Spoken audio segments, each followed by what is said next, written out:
The location of the alleged UFO crash is said to have taken place near the location of the Cape Girardeau airport.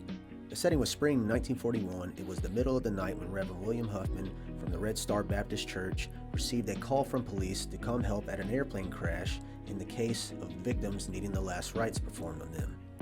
When Huffman arrived, he saw what was described as wreckage that appeared to have no edges or seams with a shiny metallic finish.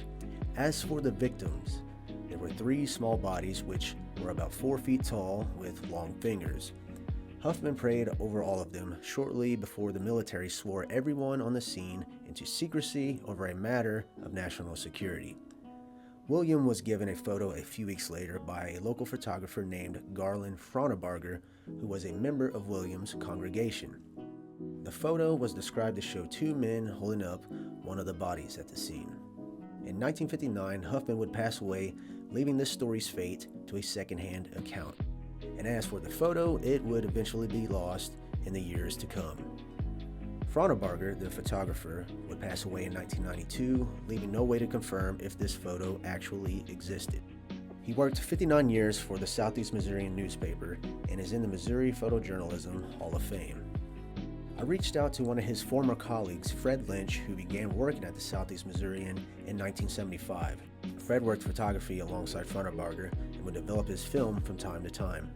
When asked if he ever talked about the UFO story, Fred told me, quote, "He never talked about it, but I didn't know about it to ask him. He likely was the photographer that people knew of as he was out and about in the community." Fred also said, quote, "Franny had connections, so it is possible he was called to document the scene if it happened. It was not part of the trove of negatives he gave the newspaper when he retired." End quote. As for the UFO story, it comes from his granddaughter, Charlotte Mann, who was given this information on her grandmother's deathbed in 1984, although she had claimed to see that photograph several times as a kid. Her account would be published by Leonard Stringfield in 1991, which brought the story to the general public. According to a 2021 KFVS 12 report, the FBI and Air Force were unable to verify this incident occurred, but it has somehow become a widely reported event. It does seem that the only thing that can actually be verified, though, is that the names in this story did in fact exist. This also comes around the time that the New York Times put out their own article about U.S. Navy pilots' interactions with UFOs, followed by the Pentagon coming forward with their own 9-page report.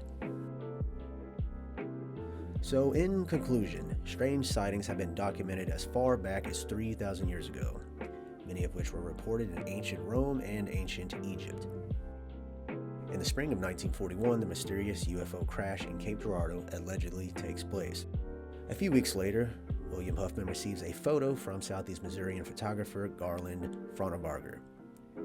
Fast forward some years, and the Roswell story is told around the world. In 1959, Reverend William Huffman passes away, leaving the story in the hands of his wife, Floy. 25 years later, while on her deathbed, Floy tells her granddaughter Charlotte the story.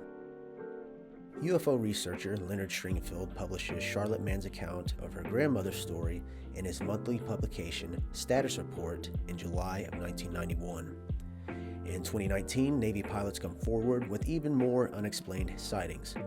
2 years later, the Pentagon releases their own report that told of 144 sightings, where one of those happened to be a balloon.